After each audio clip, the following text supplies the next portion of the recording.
Hi, welcome to Chitra Deepan சமையல். இன்றைக்கி பாவக்காய் வச்சு டிஃப்ரெண்ட்டாக ஒரு டிஷ் பண்ணியிருக்கோம். வாங்க எப்படி செய்யுதுன்னு பார்த்துடலாம். மறக்காமல் சேனலை சப்ஸ்கிரைப் பண்ணிக்கோங்க. இன்றைக்கி பாவக்காய் வச்சு தான் ஒரு டிஷ்ஷு செய்ய போகிறோம். கடாய் வச்சு ஒரு 2 கரண்டி எண்ணெய் ஊற்றிக்கலாம். எண்ணெய் காஞ்சதும் சீரகம், கடுகு,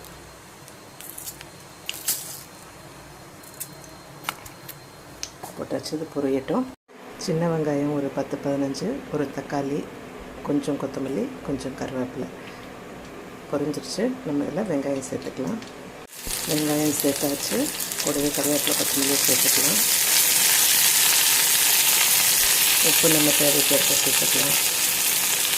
நான் ஒரு ஸ்பூன் போட்டேன். சின்ன வெங்காயம்ன்றதால சீக்கிரம் வதங்கிருச்சு.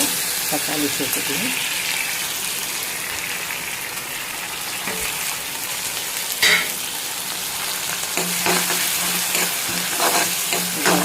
இதில் தண்ணி சேர்க்க போகிறதில்ல.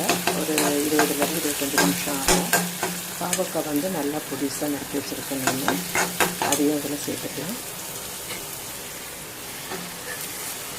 ஒரே ஒரு காய்கறி எனக்கு மற்ற வீட்டில் எல்லோரும் சாப்பிடுவாங்க. அப்படின்னா செஞ்சு போட்டு பாருங்கள், டேஸ்ட் நல்லாயிருக்கும். ஒரு சொட்டிகை மஞ்சள் தூள் சேர்த்துக்கலாம். நல்லா வதக்கிக்கலாம். குழம்பு மிளகாத்தூள் ஒரு கரண்டி சேர்த்து நல்லா கலரிட்டு சிம்லேயே இருக்கட்டுங்க. தண்ணி ஊற்ற வேண்டாம். தட்டு போட்டு மூடி வச்சிடலாம்.